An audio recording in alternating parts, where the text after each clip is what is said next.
greatest place that some of you wish you were. Some of you one day will be. So as you can see, I am your man, Mr. GQ. We got DJ Micah B down there on the bottom. And, of course, we got us a special guest over off to the side. You want to go ahead and tell the people who you are, my friend? Hey, man, it's your boy, Troy, FTSL Troy. Thank you guys for having me, man. I appreciate this, man. Yeah, man, we've been bragging about you. We actually talked about y'all's pod quite a bit on the last episode. We was like, hey, man. That. Yeah, because I've been telling him about all the experience that I've been having since, being on there with y'all and how great it is.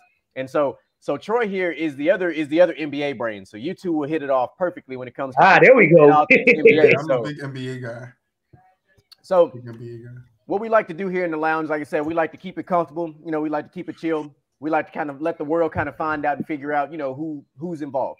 So, we know you guys have a From the Sidelines pod that's on YouTube. It's on Spotify. You guys are on all major platforms. Yeah, all major platforms. Yeah. Yeah. So that's been Google great. Podcast too. You find this out there, man. You gotta be on Google Podcast. Gotta be on Google Podcast to be official. Google. Hey. So I can't listen to Apple on this. You know what I'm saying? Yeah, but it's all right. Apple loves us. I know from everything I've seen, the close we've gotten as high as number 68. Oh, that's what's up. In the hobbies category for our podcast, which has been cool. No, that's good. Still pushing, man. Still trying to crack that top 30. So you can actually see us, in the rankings. Right, you see your name there, like yeah, Yeah, it's crazy. Hey, good things are coming. All right. Yeah, good things are coming. So let's dive into before we start getting into the interview section of it. I want to get into a little backstory. I kind of want you to tell the people how you got started with From the Sidelines. Like, how did it come about? Want to hear something funny? I knew you was going to ask me this question. I'm glad you knew that. I'm glad you knew that. I'm sitting here, I'm like, he's going to ask me, how did I get started? So I'll try to keep it not so long, but it's a long story. So about, I would say 4 years ago, I was, I got to be PG? No, we explicit as hell around here. All right. Fuck that. All right. You fucking ask if it's explicit or not. I wanted to make sure. I wanted to ruin your show, bro. Nah, you good. Look. So we grown, bro. Word. That's how I feel, That's why I let loose on ours too. But about 4 years ago, I was sitting in my cousin's bathroom and we were smoking something. And I was at this time I have been talking about doing something, an anime, a podcast was two of the things I wanted to do. So we started to try to put together an anime, and let's just say that didn't work out. Don't want to go too far, but the anime did not work out. So I left it alone, and another year goes by, and I'm still sitting here like I want to do something. I want to do something. All right, let's just do the podcast. Let's see if the podcast will work. So one of my female cousins hit me up and she was like, yo, I got a podcast. Won't you be the co-host? I'm like, word. But come to find out, it was shaky at best. It was shaky at best. So at that point, my best friend, like you guys are, he was like, yo, let's stop fucking around and let's just do a pod. And I'm like, all right, let's do it. But we both wanted to bring my cousin in, who was also in on an anime with us. And we brought him in, and we came up with the name Dirty Diaper, which was the concept of three fathers. Right, which was the concept of three fathers talking shit. Yeah, that's all it was. Three fathers talking shit. And the logo was dope, man. It was a hamburger with a diaper on it, with a mic in front. Like it was a cool setup, but it didn't work out. So me and my best friend pivot, and we came up with What's Up, Brother?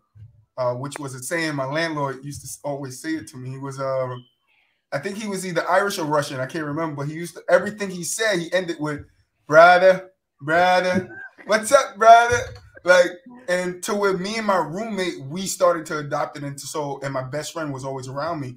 So we came up with the show, What's Up, Brother? And we did it for like 6 months. He had something personal happen, so he could no longer do it. So then I was just sitting there again, like, what am I going to do? Back to the drawing board. And if you go to From the Sideline, all one word, on YouTube, right? And you go down and you find the first video, it's just me. It is just me because I refuse to let it go to waste. I was like, I'm not gonna let my ambitions or what I want to do, the motivation I have to to stop because, personal things do happen. So how do I pivot now and make some? So I took a little break. I came up with a concept for a show, and it was on paper, and I sat there for 2 weeks, and I was like, nah, I got to do it. So I turned my camera on and I did it. And at the end of it, I was like, I need some people to talk to. I didn't want to talk to myself. Like, look, you would never know if you don't try. I tried it, wasn't for me. I don't like talking to myself. So I put a little feelers out on Facebook, just how I found you, Mr. GK. Yep. I'm telling you where we originated from. We originated from finding guys on Facebook. I found a couple of guys throughout that process who kicked it with me for about, I want to say 6 months. I had a guy. I mean, shout out all these guys, man, because I wouldn't be where I am without them. Even though, you do go through ups and downs with people. I had a guy named Pete, man. Shout out Pete. Pete was my co-host for a little bit. He wound up getting a job. And then, I started to bring the other guys on, like Frank, Roy, onto the back end of things. Pete wasn't too happy with it, but at that time, Pete didn't really have enough time on his hand to be a co-host. So we went back and forth. I'm not 100%, right in this situation. We all have our faults.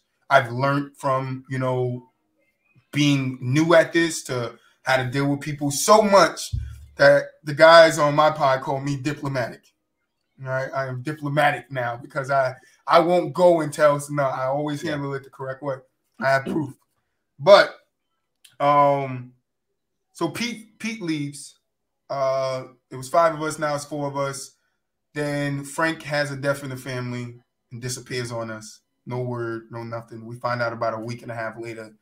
He eventually comes back, but it's not the same. So me and him wind up getting into it, and he wound up piecing out on us too. And at this time, Roy, which I love Roy to this day, Roy is one of the few ones that my doors will always be open to.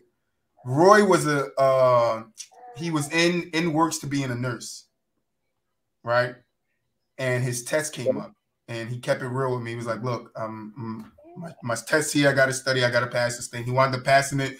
He became a registered nurse, and he could no longer do it. So he walked away respectfully. I always got respect for Roy. Roy, my boy, I hit him up a couple of weeks ago just to check on him. So they left me and GK. So at that time, I got invited on another podcast, and it was a bigger podcast. I think they were at around 10K. Oh, okay. Good shit. Around 10K, and we were still at 93 subs on YouTube. So it was a big moment for us. But now I only had 2 members. I really didn't have an identity of where we were going to go. So me and GK, we went on this show. We went on 2 shows. We went on Saturday and Sunday, and we found a couple of guys within that community and revamped the show and then pushed it out. And then ultimately, to cut the long story short, throughout that period of time, throughout the next 7 to 8 months, is towards the back end is where we meet from the side of Mel, which GQ, you know Southside Mel, where we meet Mulich. I don't think you met Zamara yet, but we have a female. Yeah, we have a female that's with us named Zamara. We meet them, and these guys are 100% want to be on board, ready to go. So I bring these guys on, and now we're to the point where we want to take it serious. And a couple of those guys that I brought on, they weren't on the same page with us. And shout out to them too, because like I said, without those guys doing what they did for us, we wouldn't be where we are. I'm very humble, and appreciative to those guys for helping me build, the brand I'm trying to build over here. And it's sad that it doesn't work out, but I said this at the end of one of my episodes, and I'll repeat it here. It's whoever was here will always be a brother, whether we ended on good terms or bad terms. It doesn't matter to me, because I'm trying to build a brotherhood, and I want this community to see that it's always love, no matter whether we see eye to eye or not. So they didn't see eye to eye with us.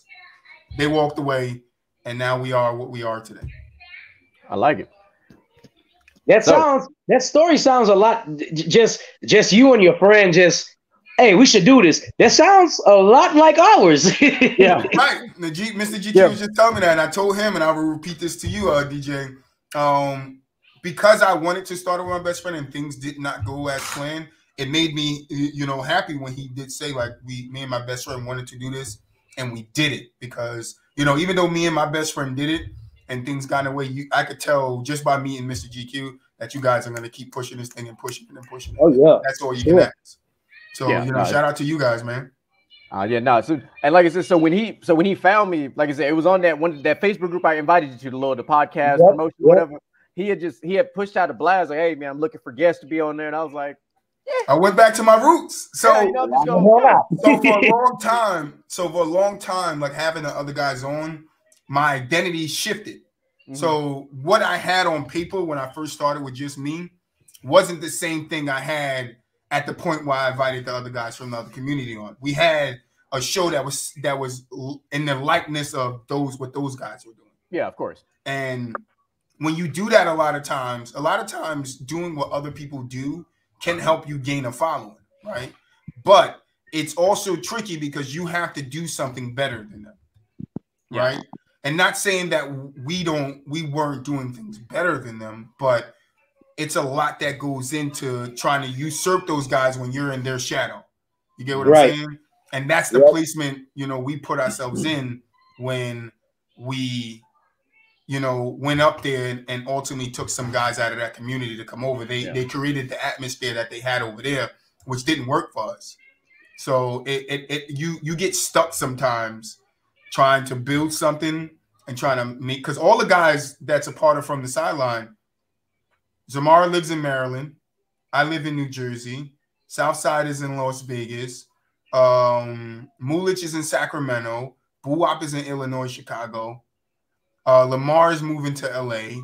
Like, these are guys I met on the internet, all different places. So not only are we diverse, but we're from all different likeness of the earth, which brings something spectacle together. I got a question for you. Going the route that you did like that. What did y'all use to build chemistry? Because I've watched your show. Mm-hmm. I've watched y'all show now ever since Mr. GQ been on. So and y'all have hella chemistry. So I want what steps did y'all take to build the chemistry? Because it seemed it just can't be random. Just like this is the guys that mesh. No, but the crazy thing is you will never know until you sit down with the guys. So as they like saying this, I hate saying this. I always say it's our podcast. But me as the leader, right? Me as the front guy of it, I have to be able to scout talent, right? I have to be able to scout you. And Mr. GQ, you know this, and I'm pretty sure DJ, you have to be able to scout guys that your personality meshes with. So you'll invite a lot of people on. Like I invited this guy named Tyler on. Shout out to Tyler. But all Tyler did was agree with everything that me and I forgot who else was on with us. But he just agreed. He just kept saying, yeah, I agree with you. Yeah. And it's like, yo, that's not going to mesh.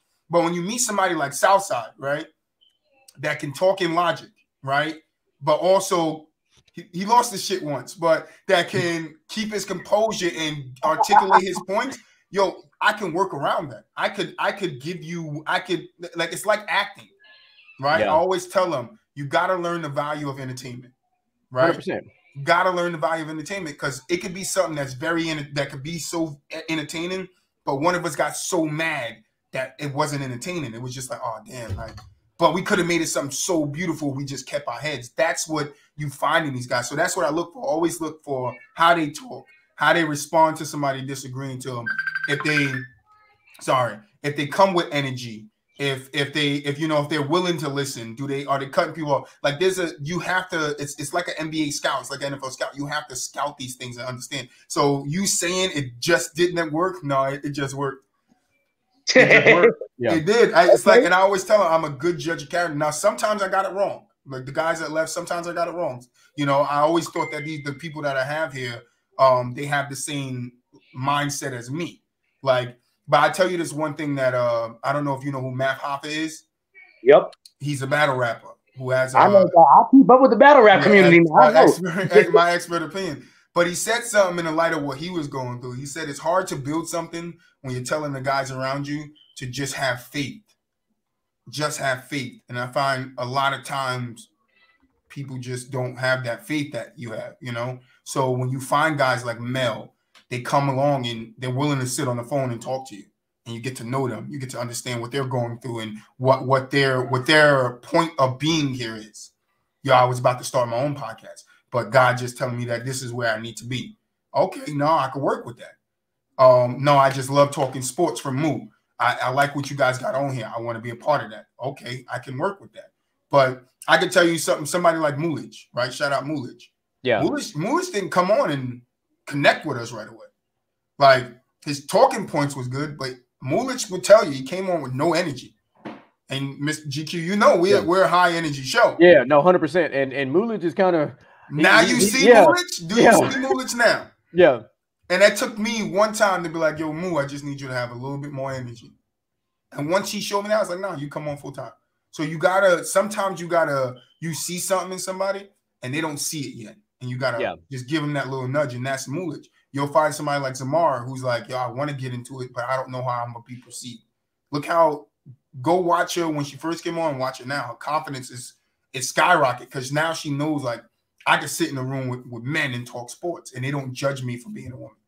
It's just all about comfortability and a give and take. Like, I'm not just going to take from you. I'm going to give it too. And that's what builds that chemistry, DJ. That's what builds it like this is like when you see guys that have that same mindset, that's willing to work, willing to put in the time, the money, and the effort. Time, money, and effort, because that's what it takes to build something. That's like, nah, I'm going to do whatever it takes on my end as the leader to make sure I'm doing my part to keep that chemistry going. That's why I make these guys sit down in the meeting. And the first thing we do in the meeting is talk sports. Yep. See, I like that. And like I said, I learned it from my first episode. I was like, look, I didn't even have to try. I walked in and I felt it. I was like, oh, yeah, I'm in the right. I already know where I'm at. So I was like, it was easy to just be me. But to answer your question, DJ, that's all you had to do is ask, because John, shout out John, my coworker John said the same thing. And I told Mr. GQ before he came on, DJ, my coworker John loves Mr. GQ, loves him. He asks me every week, is he coming back on? Is he coming back on? You got him on this? You got him on Friday? He's coming back on? Like, swear to God, John loves him, bro. Loves him. And I'm like, yo, because you walked in that door, and John was just watching this. He just started watching probably like the last 15 episodes of us. And you walked in that door, and he knew what it was. And you walked in, and you fit so perfectly in it. So perfectly. And like you said it, you text me after. It's like, yo, I didn't have to try. Nah, that's the feeling we want to give everybody. Whether you agree with it or disagree with it. Bro, I'm telling you, I texted him. I was like, "How was it?" He was like, "Man, it was amazing." And then he sent me the link, and I watched the show. I said, "Well, damn, he fits seamlessly in this shit. What the hell?" That's the vibe you want to give people when you're building something like this. You want people to come in and feel comfortable because you know who's going to look at that. The big guys, the guys you want to come on the shows, the athletes, they're going to look at it like, damn, that guy came on and fit so effortlessly. How am I going to go in there with my personality and fit? I'm going to fit good. Maybe I should, take that step to go on that podcast for 15 minutes just to see. I'm definitely very confident when I finally get to come on y'all podcast. Oh, yeah, I mean, it's Monday, man. Monday. I got another guy on, too. He's a LeBron guy, so you better get ready. Yeah, he's a LeBron guy. Oh God. Oh yeah, he's a LeBron guy. He gonna have fun with that. But I'm gonna have fun with that person. Me too. Yeah. So that's one thing. Like in the lounge is something we like to highlight. We like to kind of learn who the person is behind the screen. Mm-hmm. Yeah. We see the shows, we see what everybody does, but it's like, who are you? Right.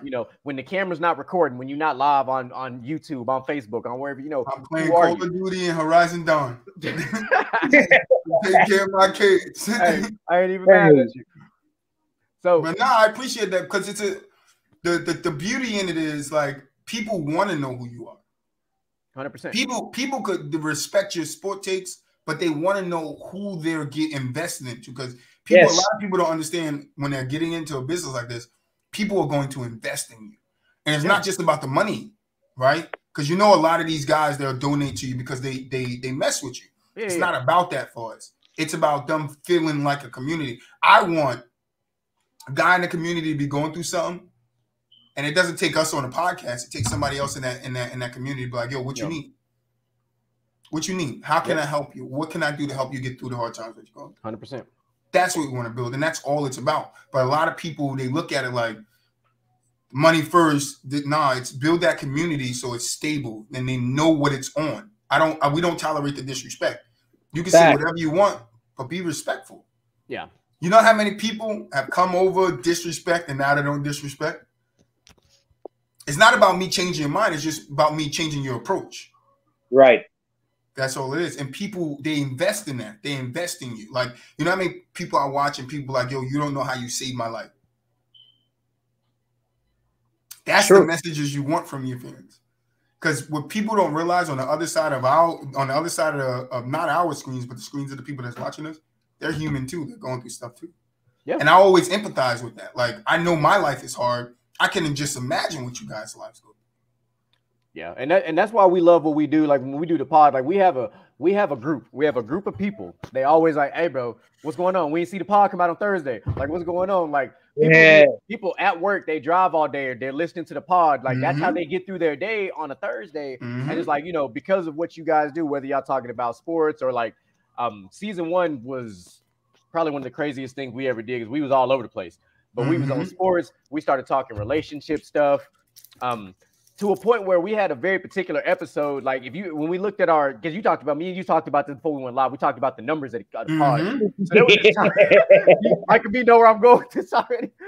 There was a time period from like April 18th to like April 27th where we just skyrocketed. And it's because we had a topic and we talked about toxic people and how toxic people ruin good people.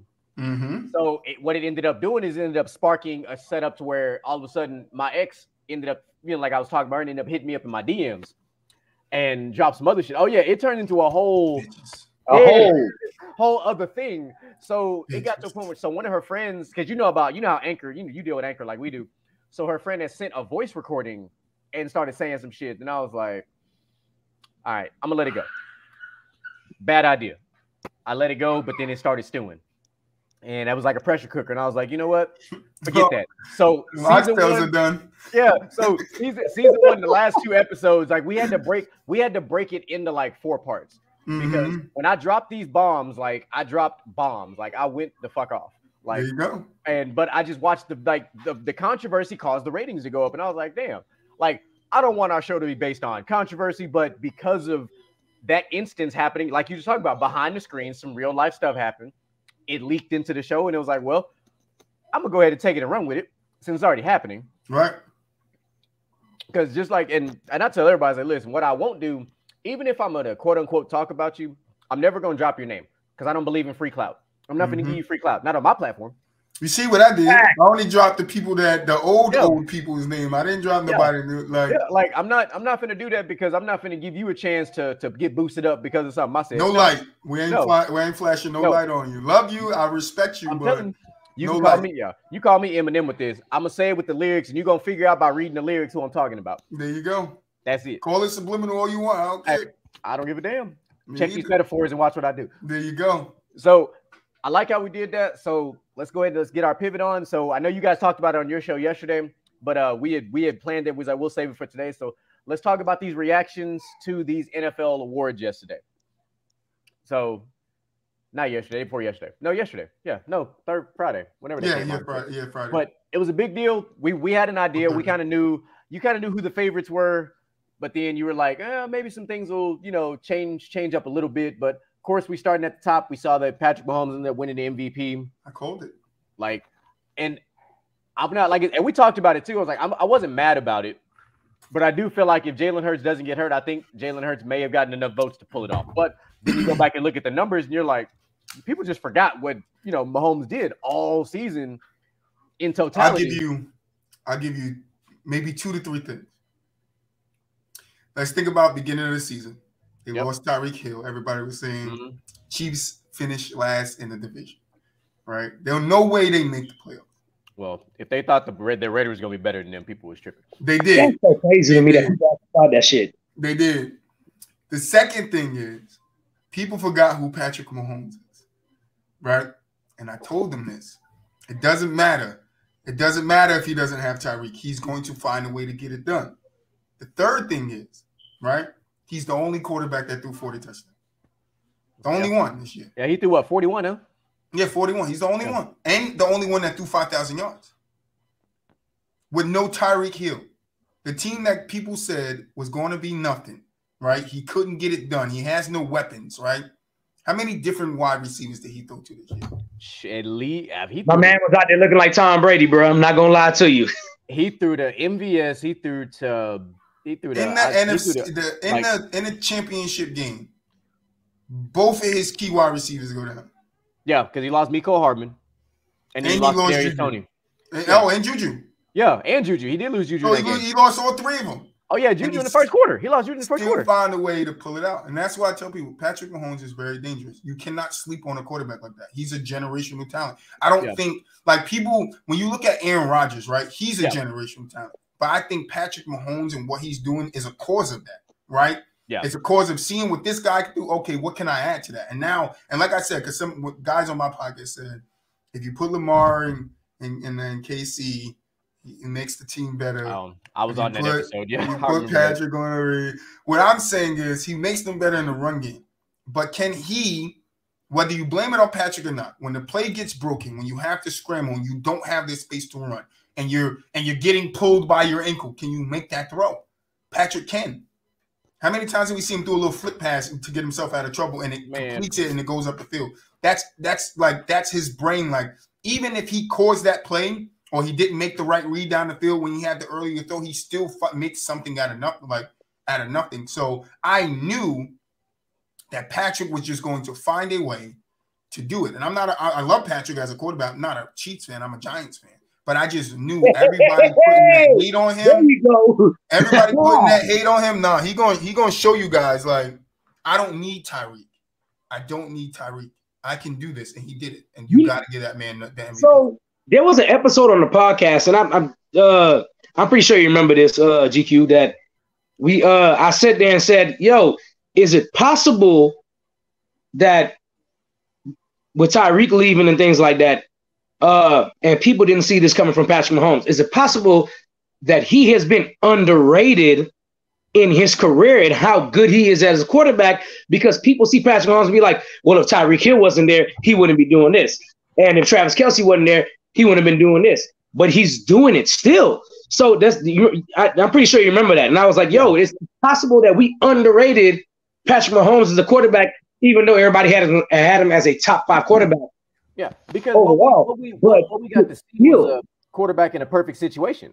We don't get to see that very often. A quarterback that gets to take over the reins, but there's already an established team in place. You don't see that very often. Usually the quarterback kind of comes in and they're still trying to add pieces here and there, a couple trades. You know, like I said, Alex Smith was successful in this system.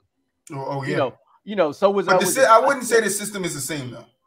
No, it's not. But I mean, Travis Kelce was already there, and a couple of other pieces were in place when Mahomes finally. People sleep on Alex Smith though. Yeah, and we don't. We talk. People talk sleep about on Alex Smith. We don't know why, but you should. That's why, like, not to go off topic, but that's why I don't like the way people talk about Jimmy Garoppolo. Because if you look at Jimmy, if somebody really give him a chance, he can do the same thing. Oh, we're high over here on Jimmy G, bro. Right, we on team Jimmy G right now. You could call him a dink and dunker all you want, but most quarterbacks dink and dunk. Yeah. Most of the game is dinking and dunking. 5 yards, 10 yards of dinking and dunking. And running back on the flat or curl. Like there's dinking and dunking all over the place. So you could say he's that. He puts the ball down the field. But even when he's getting short yardage, he does it so efficiently. Right? Like if the game wasn't blown off the lid, right? And they put Jimmy in it, 14-3 or whatever the score was, I think Jimmy goes down there and puts some points on the ball and makes it a game. He finds a way to get it done, especially with all the weapons that's around him. 100%. Like people, he's a game. He's not even a game. No, he can manage a game. Oh, it's the defense. No, you got to do some offense. I hate that argument. Oh, it's the defense. No, like they do the same thing with the Giants. Oh, that defense won. Nah, Eli put points on the board. Yep. Fun fact. People don't know this. David Tyree scored a touchdown in that game. But the helmet catch game. Not a lot of people know that. I said it on my podcast and it was like, what? No, he didn't. I said, yes, he did. Eli threw him the ball. He caught a touchdown earlier in that game. And then he made the helmet catch. Because people were saying growing up, oh, he didn't have catches all year. That was his first catch all year. And it's like, nah, he caught a touchdown, bro.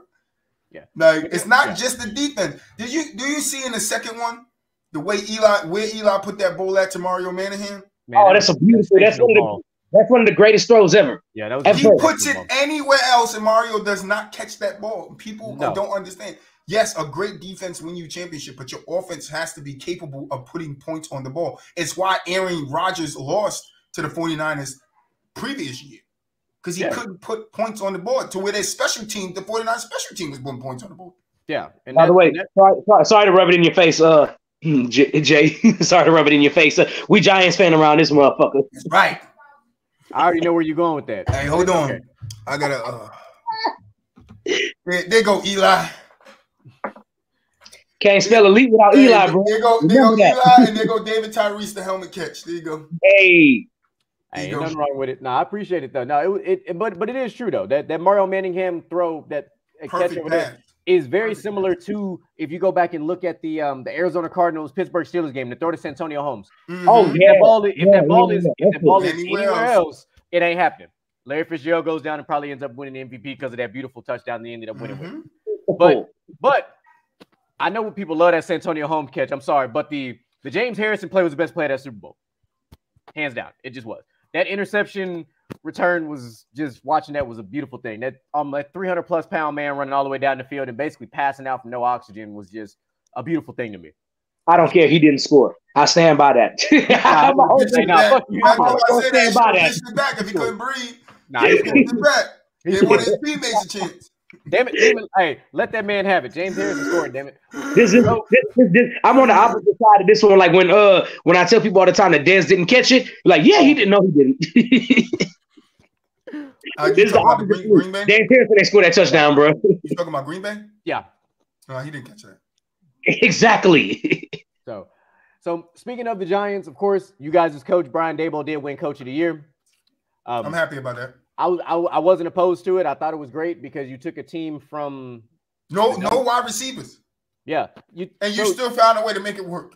Yeah, and the only, I'm not opposed to it. I also wouldn't have been mad if Doug Peterson would have won it, because you did take the Jaguars from irrelevance and Urban Meyer. They struggled early though. That was the thing. They struggled early and then they started winning later on. I think if he came out and they were hot when they came out, and they won a couple of games, then they went on like a losing streak like the Giants did, because they lost like 3 straight, I think, or 3 or 4 straight. That. And then we got back to winning to where we secured that spot. If it was something like that, then I could give it to you. But for Daboll to be his first year, to have the offense he thought he was going to have not even produce the way it is, all you really had was Danny Dimes and Saquon Barkley. 100%. That's it. And a healthy Saquon at that. Right. And I was talking about trading him at the beginning of the year, and I think I'm about to be right back on that sentiment in this offseason. I don't disagree. Yeah, I'd say, you got to get a water value high. Yeah, trade a water values up. We need a number 1 wide receiver. We can get definitely and snatch a Tony Pollard who could take 15 snaps a game running, and we split it with another guy. Like, people don't understand that. I love Saquon, love his ability to run, but his legs are just not it. Yeah, and it's one thing when you have a generational running back, like a Derrick Henry. You don't trade Derrick Henry. No, you don't trade Derrick Henry. No, you keep a Derrick Henry. Saquon, unless you're blowing the team up, then you trade. True, because you want to give him that Matthew Stafford treatment, give him his respect. He stayed with you, but and I like Saquon. I do. I don't put Saquon like I do like a Derrick Henry as far as that generational, because if you ask me who I'm taking in my prime, Derrick Henry could have played in any era of football. I'll say that and been that guy. I think if Saquon Barkley would have been healthier and played a lot more games, people will realize he's way better than Zeke. Oh, I still think he's better than Zeke. He's way better. Oh, he's better than Zeke. People argue it wouldn't be an argument. Listen, I will take this less than 100%. Would not be a debate. I'll take this less than 100% Saquon right now over Zeke. Period. Zeke has impressive season numbers. Don't get me wrong. Like, his career's nice career, but I don't. Looking at how Zeke runs now and how Saquon ran this year, I still would have been content. It would have been easy for me to take Saquon. Hey, hey, Jay, should we bring it up? The comparison that has been on the internet. Should we bring it up? Yes, I'm gonna bring it up because I actually do want to hear what Troy got to say about this. I actually do. So here we have what's going on right now. It's a hot topic. Everybody's comparing Ezekiel Elliott's first 7 seasons to Terrell Davis' first 7 seasons in the NFL. And they keep saying, well, if Terrell Davis is a Hall of Famer, Ezekiel Elliott should be a Hall of Famer. So I want to know what you think, because I know where I stand.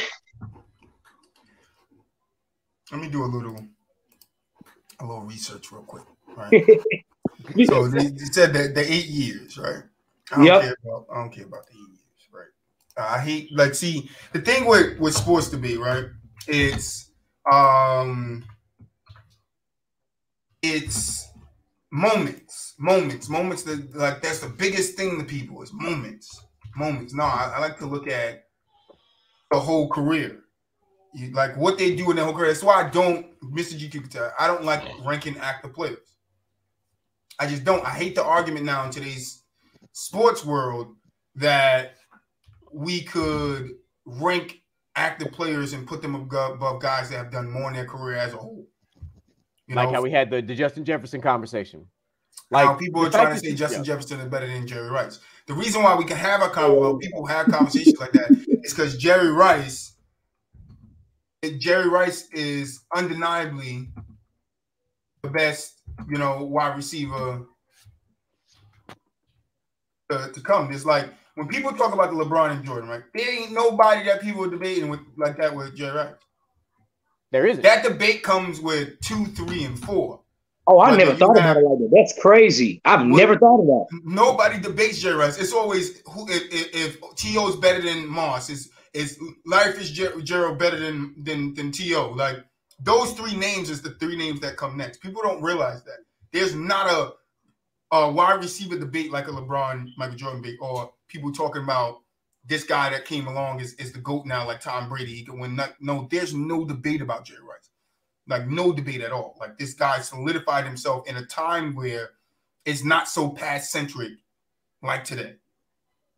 Right? It's not so past-centric like today. And he still put up numbers and had a career that no other wide receiver came close to. All I'm saying. Except for Larry Fitzgerald. If you would have put Jerry Rice in this past-centric league now. Oh, Jerry Rice killing everybody, bro. Jerry Rice, I'm telling you, Jerry Rice will have a 2,000-plus yard season. Easy. Because he was putting up these off-the-wall ass numbers in an era where we cared more about the running backs and the fullbacks, for that matter, than we did really like airing it out like that. Like you aired it out when you had a guy like that. If you didn't have a guy like that, you ran the ball. Mm-hmm. Like that's what you did. Like, the Broncos, of course, yes, they had Terrell Davis. They didn't have Shannon Sharp the whole time. Not the Shannon Sharp that we know about. Shannon Sharp built himself into that wing back that became a tight end, that became a downfield threat. Right. So he had to build his game like that, but he also laid the foundation for the tight ends as we see them now. A guy like Travis Kelce looks at film of a guy like Shannon Sharp because of what he was able to do in a non-pass happy era of football. Yeah. And he is taking full advantage. And I completely give kudos to all these receivers and whatnot in this era because it's pass happy. You should take advantage of it. That's what you should do. But I also give credit to running backs who are able to still be relevant in a pass-happy, league that we're in now. Like a guy like Nick Chubb would have been a monster in the 90s and the early 2000s. He's Mr. Consistent. He doesn't get talked about, but he's Mr. Consistent with his numbers. He does what he does. Same with Derrick Henry. He's a guy that you know what you're going to get. And that's, but they're doing that in spite of the fact that we're in a pass-happy league now as opposed to a run-centric like we were back in the 80s going into about, we'll say 99, give or take, when we really started, because the Greatest Show on Turf was a good combination of all the above. So back to the Terrell Davis versus Zeke, right? That's what the competition was. Yeah. Now, if you look at the numbers, Zeke has 8,262 yards with 68 touchdowns. Davis has 7,607 yards with 60 touchdowns. The biggest difference, right, when people be like, oh, if you're looking at the numbers, then Zeke should be a Hall of Famer. Zeke is a 3-time Pro Bowler, 1-time All-Pro. I don't care about your Pro Bowls, right? It's the same for basketball. I don't give a damn about your Pro Bowls. Same thing with basketball. I don't really care about your All-Stars, right? I don't care about your All-Star games, right? I care about your All-NBA teams and your All-Pro teams. That's what I care about, right? He has 1 All-Pro team, right? He was the Rookie of the Year for SNL, PFW, offense, okay. But when you go to somebody like TD and you look at a 3-time All-Pro, 2-time Super Bowl champion, an MVP, a Super Bowl MVP, people are, oh, but those are accolades. Those are accolades. No, that's his career. That's 2,000 yards in one season. Right. 2,000, right. This is his career. And then he's only played 7 years. And he was in his last 3, he barely played. Right. So five years of his prime. In 5 years, he's a 3-time All-Pro, an MVP, and a Super Bowl MVP with 2 Super Bowl champions in the 2,000 yards league. I don't think you could put Zeke in that category yet. No, and not to mention TD was the best player on his team during a Super Bowl run. Like, if you look at when they did the 30 for 30 about that Broncos team, Elway talks about it. Shannon Sharp talks. They're like, dude, without TD, we don't get this Super Bowl. They don't talk about Zeke like that.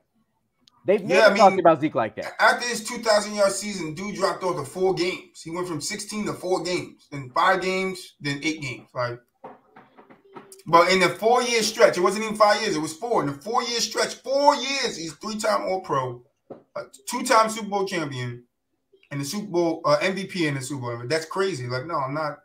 Zeke is not in that category yet. People see, and that's what I hate about fans. It's like they only use what gives them the edge. Yep. That's the only thing they see that his stats is better than Terrell Davis, so now they think, oh, he can stand with Terrell Davis because he has better stats. And no, you got to add the things that what he's done in those seasons. What did they lead to?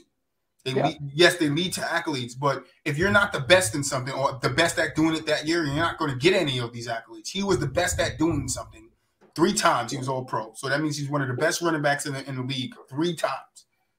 Right? He was an MVP, which means he was the best player, and his peers, and the people around football, he was the best player in the league once, and then he won a Super Bowl MVP, which would mean he was the best player in that Super Bowl. Yeah. Right? You give me that same for Ezekiel. No. Give me the same for Zeke. The thing with I always call it the casual fan versus the football historian or the sports historian in general. Not all numbers look alike. Right. No. Because here's something that's crazy is like, okay, we know that Andrew Luck had a shortened career, right? Mm-hmm. So if Patrick Mahomes was to retire after Sunday's Super Bowl, he's still a first ballot Hall of Famer. Mm-hmm. Oh, without a doubt. Because of, we talked about it, what he's done in a short time period is, first of all, he's been to the AFC Championship 5 times. He's been to the Super Bowl 3 times. He's working on trying to win a second one. He's won 1. He's trying to win a second one. And he's also been an NFL MVP twice now. And he's been the passing leader twice. So he could literally stop playing after Sunday, and he's going to be a first ballot Hall of Famer. Oh, for shit, sure. Yeah. If Zeke retires today, he's not going to the Hall of Fame. Period. It's not happening. He won't even get consideration in my book. He wouldn't get consideration. He's done nothing to warrant consideration. When I look at other running backs who have played before him, like I don't even know how to describe Zeke. Like Zeke would probably be like the 15th running back I might choose to start my franchise with. Like I can probably still think of other running backs I would use before him. Zeke's best season was his rookie year. After that, the closest. That's what I was going to go to. But it was his third year, and after that. But see, here's the thing about, how we talk about not on numbers, look alike, right? His rookie year, his entire offensive line was an all-pro offensive line. Offensive line, right. The entire Terrell Davis's first 4 years went over 1,500 yards 3 times. Go look at where the Broncos offensive line ranked during those seasons compared to the Dallas Cowboys. The Dallas Cowboys had a top 3 offensive line the first 4 years. The Broncos, that was not the case. In Zeke's first 3 years, he's rushed over 1,500 yards once, and that was his rookie year. Exactly. He's only ever rushed over 1,500 yards. Zeke has declined every rookie year. Rookie season. He's declined every year. Yeah, his yards per game went down after his rookie year. He don't get as many touches no more. Because what do you think they see from this guy in practice that they're not giving him touches? Why is Tony Pollard getting more touches? Like, you understand, Mel says that Tony Pollard is not a heavy, running back. You can use him 15, 20 runs, but you're not going to run this guy 20, 30 times.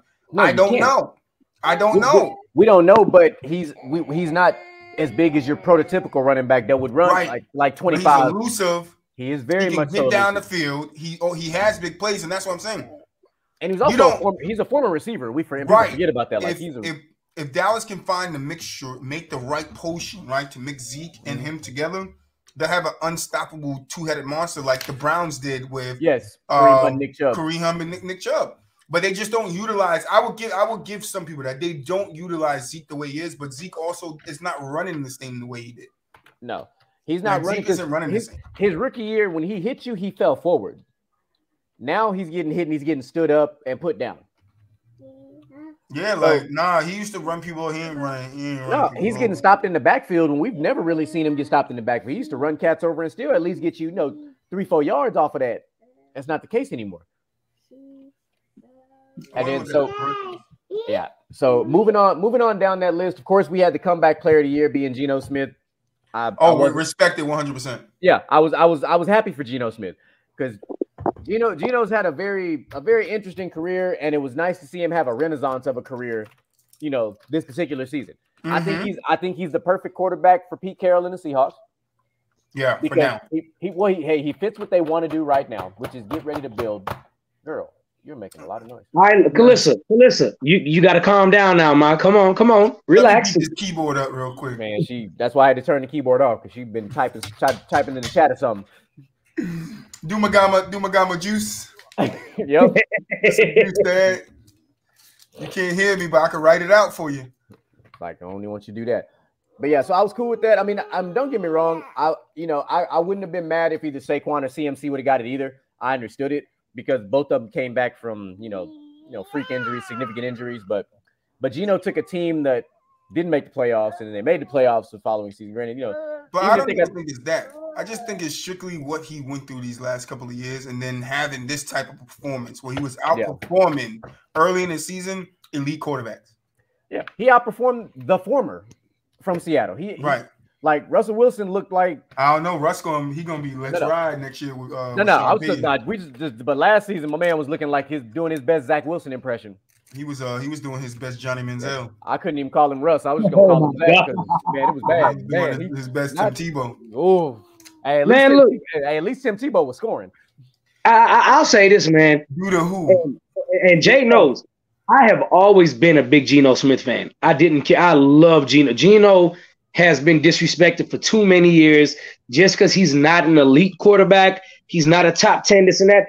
But, man, all these people out here where they're like, he's a game manager. He's a game manager. Well, Geno's more than a game manager. He will throw you to some wins. Mm-hmm. And that is fact. Geno's just swinging now.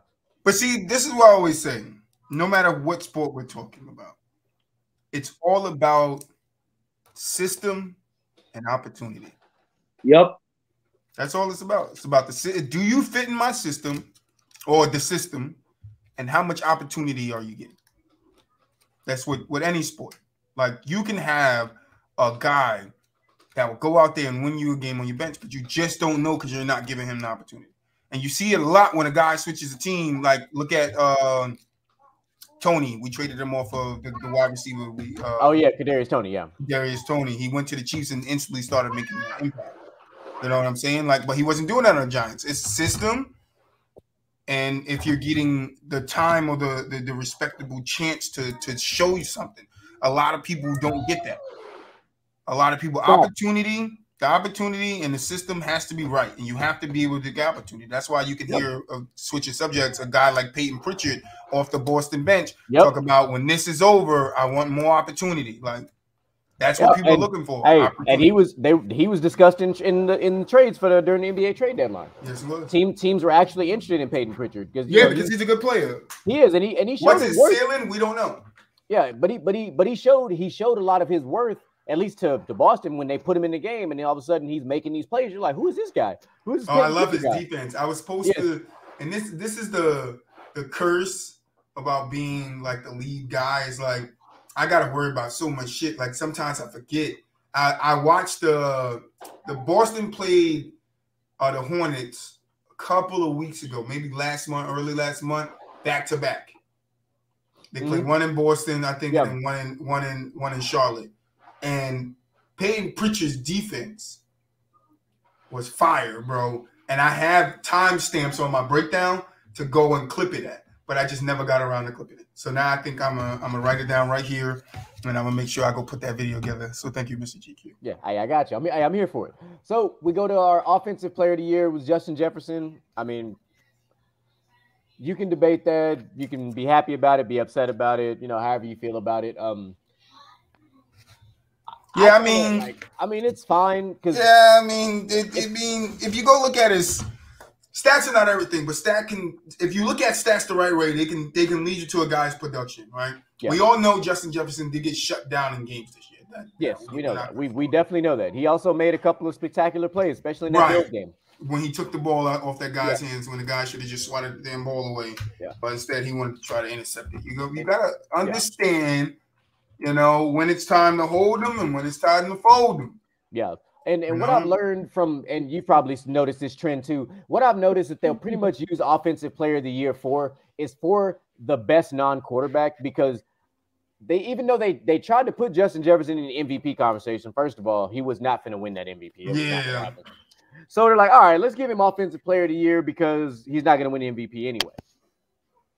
So but like I said, I'm not upset about it. I was upset that they was going to try to give it to Brock Purdy at one point because I was like, hold on, he got a small body of work. Like you can't give that small body of work over a full season of body of work. Like you can't justify the two, and then that was just not going to work. But they were going to try it though. I think based on the numbers, because Justin Jefferson was on pace at one point to break Cooper Kupp's record last year. Obviously, he was on a historic. He was on a dumb pace, but I mean, he's like the third wide receiver to record 18,000 yards and something else. I forget what it was, but Justin Jefferson is one of those players where I'm just like, the talent is there and everything is there, and everybody still finds a but. Like, exactly. But. And it's just like, it's annoying. I don't know if it's a mentality or what it is. It might not be his mentality. It just might be who he is. He doesn't seem to have that, I'm going to go out and I'm going to kill whoever the best player on the field is on defense. He doesn't seem to have that. He seems like he's just a overly talented guy that so happens to play football, and he's one of the best. That's what he seems like to me. Yeah. See, we was talking about it on the pod yesterday, and Mel was like, "Oh, but because I say, excuse me, he caught 128 passes. Oh, but he got targeted 184 times. He averaged yards target was hold on, reception yards per target was 10, right? So that means he's getting up the field. It's 10 yards. I mean, and then plus he can give you yards after the catch. But what I said to him is, we all got to stop acting like Kirk Cousins is an elite quarterback. That's true. We know what Kirk Cousins is. We know what the Vikings are going to do. They're going to fold them a lot of times. They ain't holding them. They're folding them. So when you have an average quarterback, when a guy goes down, the backup comes in. What is that backup told to do? Get the ball to that guy. When you throw it, you just throw it to him. And you give him a chance to catch. That's all you throw it to the best guy. That's what the Vikings do. They throw it to their best guy. Yep. Kirk Cousins is an average quarterback who throws it to his best guy. That's it. Yeah, and me and DJ Mike be talking about it all year. We're like, Luke, the Vikings are the most fraudulent team in the NFL, and it showed in the playoffs real quick. People like, I don't think anybody in their right mind picked the Vikings to beat the Giants, bro. Everybody knew that. We was like, this is the end of the Vikings. We all knew it. We all knew it was going to happen. We all knew it. Because we're rational football people, but yeah. Of course, except for Minnesota fans who probably were like, yeah, this is going to be our year. And it's like, nah, fam, it's really not. No. Because they're similar to Cowboys fans. They're just not as loud. I'll give you that. Because listen, even if somehow, some way they would have gotten past the Giants, they would have got their ass blown the fuck out in the second round. Oh, yeah. Like, blown out. And so I'm glad they lost. They would have got the same ass whooping we got. You didn't have to bring it up, man. Listen, I'm a real fan. We got our ass kicked. Oh, no, man. We got our ass kicked. It's all good. Yeah, there's no way to shake it, DJ. There's no way to shake it. But the Vikings defense is terrible, so they probably would have got it worse. For sure. At least the Giants defense was at least above average. Yeah, they didn't have a really good offensive game. The Vikings defense, really the Vikings secondary was ass. That's why they hired Brian Flores to hopefully fix that. Their secondary was straight ass, though. Oh, that's where he at now? That's where he just got hired at? Oh, okay, I didn't know that. Yeah, that just happened 2 days ago. Oh, okay. What? Yeah, what? Whoa. Come on now. Look, DJ Michael B will tell you I stay on top of these news articles, man. I'm always reading. You do. It was ridiculous. So Brian Flores was being linked to Arizona, and then all of a sudden Minnesota called because him and the head coach have a relationship. Mm-hmm. So he ended up over there in Minnesota, and now he's a defensive coordinator in Minnesota. It was like, listen, Black Floyd, we understand what you went through with the Dolphins and what they did you and they told you to do. We understand. But look, we're not gonna hold that against you. We want you to come over here, focus on football. Drop the lawsuit, but focus on football. Drop the lawsuit, just focus on football. You feel me? You getting opportunities. He gonna keep getting opportunities, bro. Yeah, because I mean he ended the year on the Steelers staff, so I mean he was you know it's not like he didn't have a job. Brian Flores is a very good coach, bro, and he really is. Like he just got used as a scapegoat in Miami. Miami did him dirty. Hey, GQ, take this $150,000, man. Just take a vacation or something. Nah, fam. Don't get us no more wins. Don't get us no more wins. No, I'm doing with Lovey. Was it Lovey? Yeah, Lovey Smith. I'm doing what Lovey did. Going out on a two-game win streak. Fuck your first round pick. You gonna fire me anyway. You gonna fire me anyway. You ain't getting no first round pick. Drop down to 2, ho. That's what happened. I would have fucking been colluding with other teams, but let me just win this game, bro. Let me just win this game. I want the first round pick. They're gonna fire me again. Alone, dog. let me drop this pick down to about the 5th round pick. Listen. Let me beat y'all. Let me beat y'all. All right? Let me beat y'all. I need 5 wins. That's what I need. I need 5 wins and we good. You know what? I am from Houston. Leave my head coach alone, dog. Well, look, they better do right by D'Amico Ryans, damn it. That's all I'm saying. They better do right by D'Amico. I don't trust no organization. They give you a job for 5 years, you be there half a year and you gone. Fuck, they just be giving away money because you still got to pay that salary. 100%. Yep. Of course, defensive player of the year was Nick Bosa. I don't think there's anybody you can make an argument for over Nick Bosa. Well, I'm sure they were saying Fred. They said a couple of other guys on the show. Fred, like Fred Warner?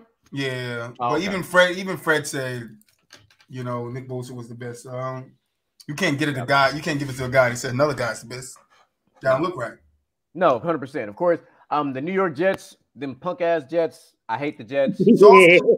Mr. Saucy. Yeah, so you had Sauce Gardner and Garrett Wilson both win the Rookies of the Year, offensive and defensive, respectively. Sauce Gardner basically replicated what he did his last year in college. Did not give up a touchdown very much. Didn't give up a lot of catches in general. Sauce proved he really got the sauce. Sauce got the drip, bro. He got the grip. How long? I don't know. Well, that's all I'm gonna ask is for how long, because we can say the same about Josh Norman. Yeah, and we know Jalen Ramsey has done fell off. Yeah, now Josh Norman is most notably being known for Derrick Henry throwing his ass out of bounds.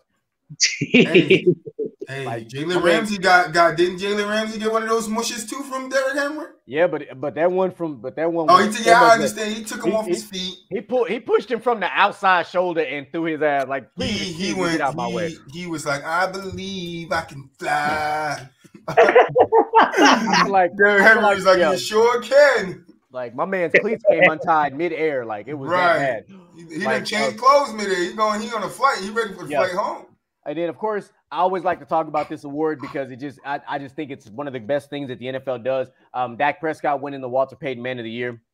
I love the award. I love that the NFL does that. I like that we're able to highlight something that's not really related to football. Yeah, off the court. We get to get some off, because say what you want about Dak Prescott and the Cowboys, we can talk about them forever. But then you start looking at what these individuals do off the field, and you're like, hey, that's a really stack. And Dak Prescott is a stand-up guy, and we know this. Prescott is really he's really an amazing person, bro. I mean, he's just an average quarterback. He was just an average quarterback. I would have gave it to Baker Mayfield because he was so charitable this year. So charitable. I mean, but so was Derek Carr. Oh yeah, I mean, split it. Coexistence won't pay them, man. Derek Carr, throw Josh Allen and everybody is so charitable. Hey, all away so much, because Danny Dons wasn't in that conversation. Well, somebody had said that they could have gave Derek Carr, they could have gave him a defensive player of the year for all the picks he threw. Oh my god. Because he was sure helping the defense out. Bro, I don't know what happened to Derek. Derek sure looked a lot like David this year. Yeah. Mel goes crazy when I call him David. Oh, he do. When I say it, I'm fucking crazy. Hey, man, listen. I believe when I say he plays like his brother, I'm crazy, DJ. I gotta tell Mel this. I'm about to text him right now, but Mel. You ain't gonna like that in the season over and over again. He really did, but like DJ Michael B will tell you, I'm a big component of call a spade a spade. If that's what the fuck you look like, that's what the fuck I'm finna call you. You're fucking right. Like, I'm not finna sugarcoat it. If you look like your brother, which we know your brother being known for being on his back more than on his feet, that's what I'm gonna call you. No, I'm texting him right now. Yeah, I'm texting him right now, like, bro, you not going. like I said, and you not going like DJ, bro. Hey, and I tell you what, if you want to rebuttal and he say this and that, you can go ahead and send him like, come on and tell me now, because I want to see I want to know what he saw to not be called David, because there's no way. So I want to talk about this because DJ Michael B brought it to my attention this morning, and I don't know how I missed this story. So you actually did beat me on this. You caught me with a sham real quick because I missed this story completely. But so Michael Irvin was taken off of NFL Network as far as off of the Super Bowl Super Bowl broadcast because of an incident that was not an incident in the hotel. So he had an interaction with a fan that they tried to call an altercation, but it actually wasn't. But it was perceived by on top of that. Yeah. So it was perceived by the at the hotel, like Hotel Renaissance, whatever the fuck the hotel's called, that it was a sexual misconduct and sexual assault situation to where now, I don't know if you saw this, I read this. I found another couple articles after the fact. Michael Irvin is actually suing them for hundreds of millions of dollars behind this because you start throwing them kind of allegations around on somebody like, hey, man, now you're starting to fuck with my character. That's a rich black man. He ain't trying to reputation. That man has worked entirely too hard to build the reputation that he has, to be the man he is, for you to drop something like that on him that's false. So shout out to that fan that came out and was like, hey, I saw this whole thing last night. Like their whole interaction was like 30 seconds long. Like it wasn't even that serious. Like he shook her hand. He kept a arm's length distance away. And I'm like, all right. Like I was just baffled by this article when you sent it to me this morning. Oh, Mulich wrote back and he said, hey, Ether, your whole point. but they never eat their mind. I'm about to tell them that, but you don't eat their mind. To the Michael Strahan thing, bro. I'm very happy that the fan came out and said what he said, because you already know, had the fan not came out, it would have just went downhill from there. So what happened? Oh, man, Michael Strahan, this, that. But the fan came out and said, look, bro, they talked for 30 seconds. He shook the hand. They went about their way. That's all it was. So what happened? He with him and everything. Clear it up for me. So, all right, so I got the backstory for you. So I'm going to pull it, live article from TMZ Sports. So for those who sleep under a rock like Patrick Starr, let me put y'all on game real quick. So basically saying that so this fan Phil Watkins was hanging out with his friends, taking photos, and you know where Michael Irvin was saying, and he said as they walked outside, they saw that Michael Irvin was approached by a woman as he was trying to go to the elevator. So sources say that close to Irvin said this woman who is the woman who made the allegations against him. So what the fans saw was a positive, friendly conversation. They had a brief interaction. It was 30 to 40 seconds. He kept his distance. He stood about a meter away from her, and then they ended it with a handshake, and he literally turned around and went to the lift. The hotel, on the other hand, a hotel staff member saw it and saw the interaction and claimed that it was a sexual misconduct situation. I mean, that's the world we live in now. Yeah. And that's unfortunate because it's in the middle of Super Bowl week. So now Michael Irvin, in the middle of his Super Bowl broadcast, is now having to be pulled off of live TV type of shit. You know, like that right there. I'm like, nah, fam, I'm finna get all my coins back because you done cost me a bunch of bread right now. Hey, I'm suing for my whole contract. I'm trying to tell you exactly because this is how much I was supposed to make. This is how much money I lost. I want this plus fees and interest. I do this. Boo-Wop said I need to stop playing devil's advocate. It makes me look like a fool. But I'm going to look at the other side of it. How much do you put on the NFL for taking him off there without doing an investigation? I put a lot because the NFL is notorious for trying to gather the facts.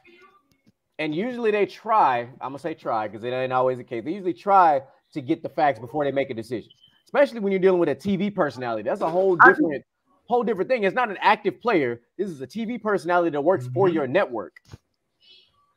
I think they pulled him just to be cautious because it's kind of like it's too much. There's too much going on. Go off my screen. There's too much going on right now for them to launch a full scale investigation. So they were like, "Look, it's better to be safe than sorry." I get it, but that's like shit. Now asking questions later, but you already killed the man. Now how you gonna ask him? Yeah. But on top of that. Y'all are football historians. Y'all know Michael Irvin obviously wasn't the greatest stand-up citizen when he was playing for the Cowboys either. So they're just trying to cover their tracks just in case, and it's going to get them in trouble because he could sue for it all. He can. He probably could. What you're going to hear for the next couple of weeks was if there was a white guy, would they have done it? Unfortunately, that's what they're going to hear. Who knows? Ben got to stick around the whole career. Who knows? I'm just. Playing, I mean, I'm just playing. He didn't do anything. Yeah, he was innocent the whole time. Ray Lewis didn't do anything either. Yeah, stand up guy. Neither did Ray Rice and Ed. No, Ray Lewis I don't think did anything though. No, I said Ray Rice.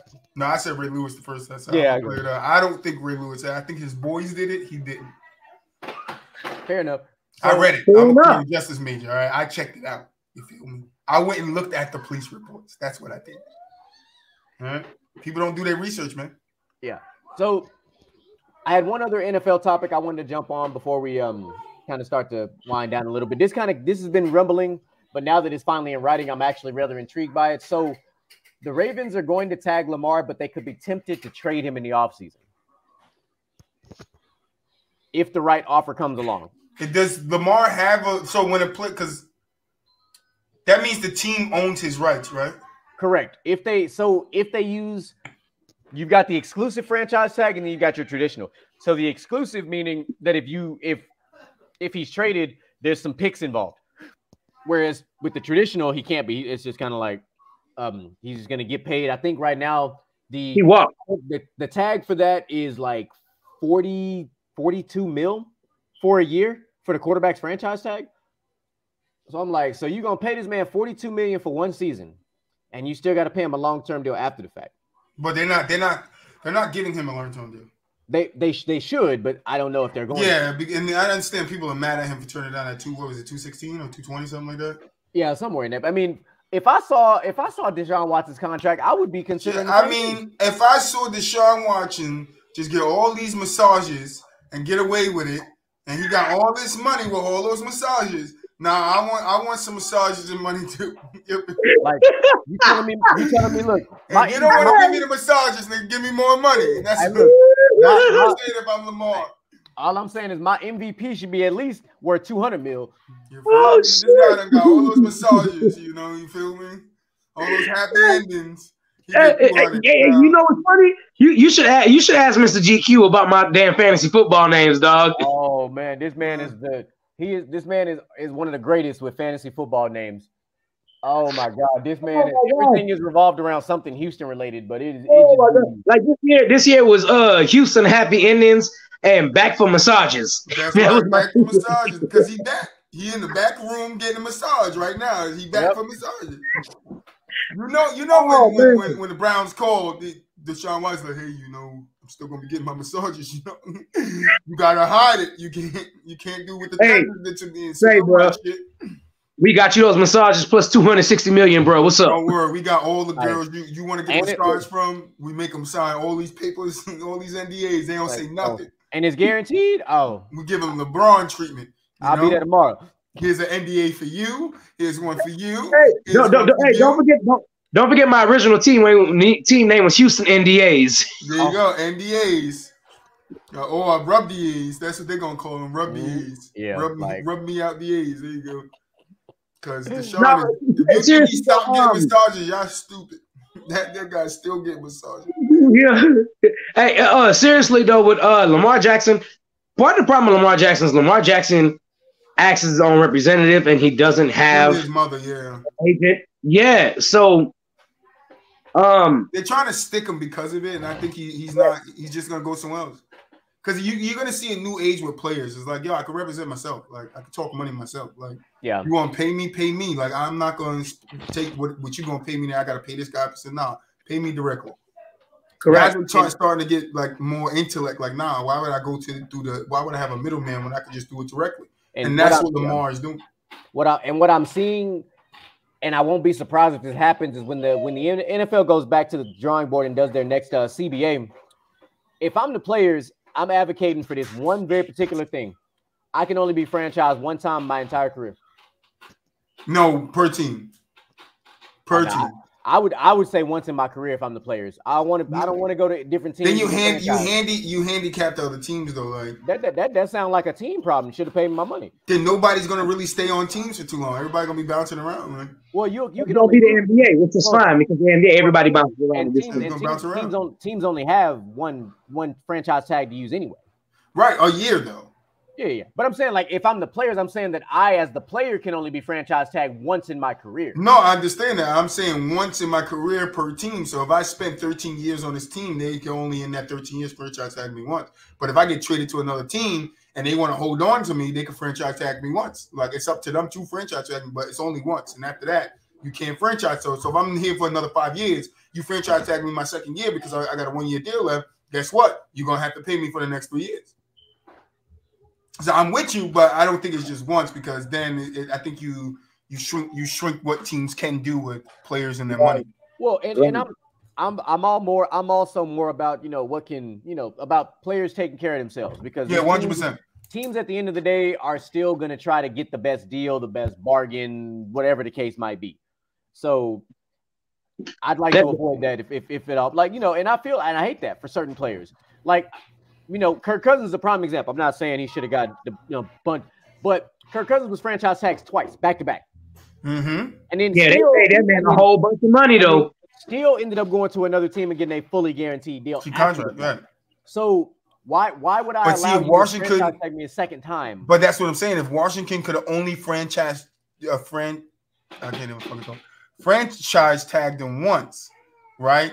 Now, that second time they would have franchised him, they would have either had to let him go or pay him his money. That's what I'm saying. I'm with you. He shouldn't be franchised by the same team. But now, if he goes to the Vikings, signs a deal with the Vikings, and then his contract's up, and the Vikings want to franchise tag him, they shouldn't be hindered from trying to franchise tag him to see what their future withholds. If they want to go his route, pay him long-term money, or if they want to try to find somebody else to bring him in. I mess with that. Yeah. The more I'll be rational and think about that, and I can rock with that. But I'm just trying to make it fair for everybody. Well, the billionaires don't like to play fair. Right, but now it's fair on both ends for them and the players. You got to give them something that's enticing. They're not going to give you a piece of the pie if you don't give them a reason to give you a piece of it. Yeah. 100%. So, yeah, like I said, I saw that article earlier, and I was like, man, I got to bring that up because that was actually I kind of like that. Like, I was like, Lamar being traded. Interesting. I hope so. Well, but he'll end up getting franchised if they can't agree to a long-term deal. But I truly wonder what the actual difference is in the numbers.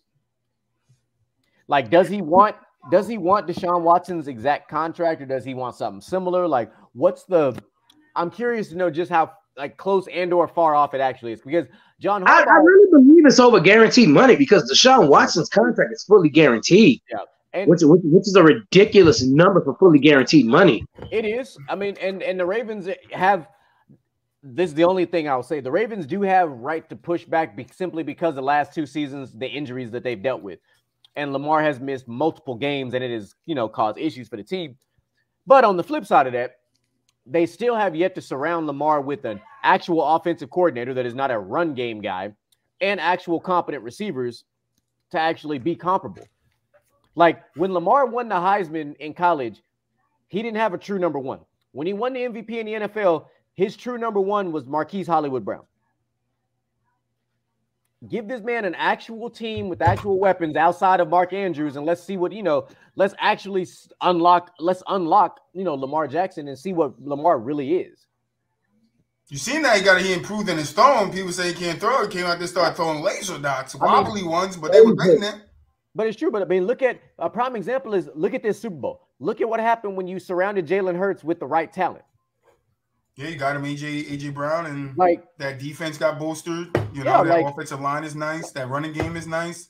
Because right now, Lamar has to do the same thing that Josh Allen does. They have to carry their teams respectively, which means they live and die by the one position on the field, which is the quarterback. Like, the Ravens defense isn't bad, but they had a lot of injuries, and they never really were the same after last year with all the injuries. They were just kind of we'll say middle of the pack. But then bringing in Roquan Smith was great because that's one of the most consistent tacklers in all of football. Yeah. Like, my man don't miss very often. That ain't really his game. No, that ain't his game at all. I was surprised the Bears let him go, but whatever. The Bears suck. The Bears have sucked since they went to the Super Bowl. That's why Jay Cutler didn't. And you know what? I actually like Jay Cutler when he was in Chicago just because of That's why he always looked uninterested like this. Yeah, they always captured this man. That was born with God-given talent, and he know he can do it. And because he can do, he's just gonna roll out of bed and go do it. And he has no will to do anything other than chill. Like, I feel like while this man has been retired, that man has probably been smoking joints every day. Oh yeah, for sure. That man probably just walk around hiding a bitch. So, yep. So that was good. I wanted to make sure we kind of got that. It's funny, speaking of the Bears, I'm sure y'all been reading about all the Justin Fields stuff because I'm curious to see what the Bears going to do with this high-ass draft pick. I hope they trade Justin Fields. We'll take him in Houston. You think they would really trade Justin Fields? Bro, that's some Bear shit. Carolina better go out and fucking grab him. Some Bear shit, though. That is some Bear shit because, I mean, they did also pass up on the drafting Deshaun Watson and Patrick Mahomes at one point. That's what I'm saying. That just sounds like what the Bears would do. Yeah, because the Bears thought Mitch Trubisky was that guy. Mitch Trubisky is that guy, man. For who? Jesus. He the guy for Jesus, man. Nah, man, Mitch Trubisky was never that guy. Like I watched. I'm not gonna lie, bro. Like sometimes when guys come out of college and you're like, yeah, he's gonna be this and that, blah blah blah. And you're like, yeah, and then they don't pan. I'd be like, damn, man, I really thought. No, there was never a bone in my body that thought Mitchell Trubisky was going to be a good quarterback in the NFL. Not even a little bit.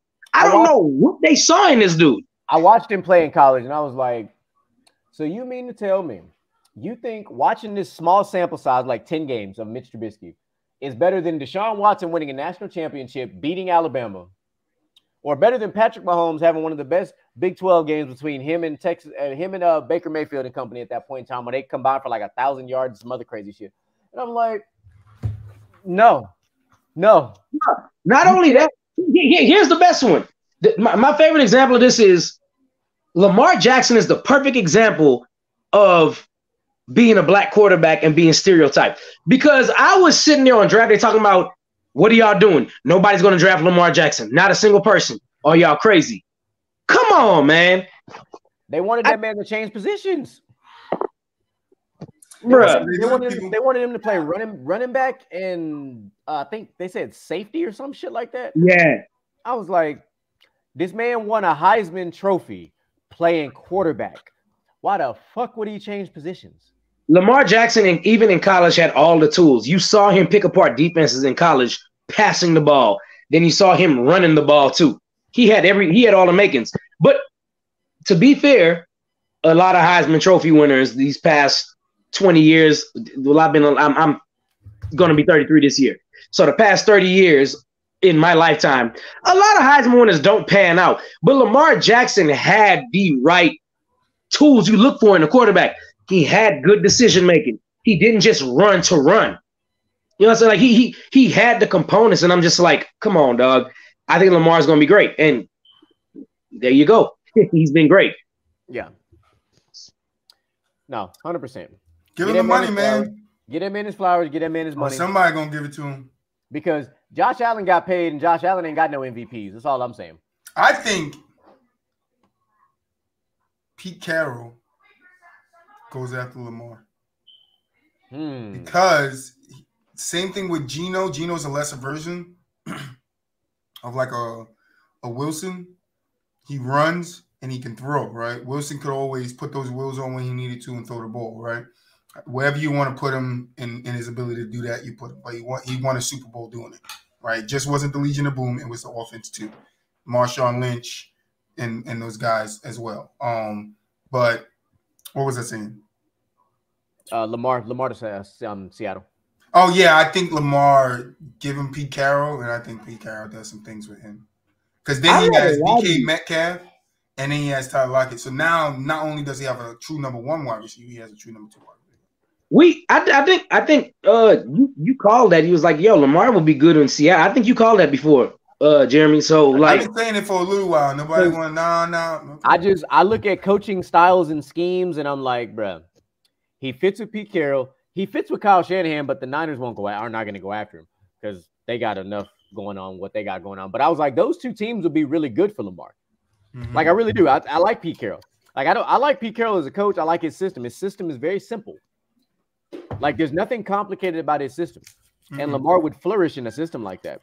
Because now if I bring in Lamar, I can also start looking at, I can probably draw some more potential free agents to come in on, smaller contracts. Bolster a couple positions here and there. OBJ over there, because you also remember you have a rookie running back that you don't have to pay for the next couple years too.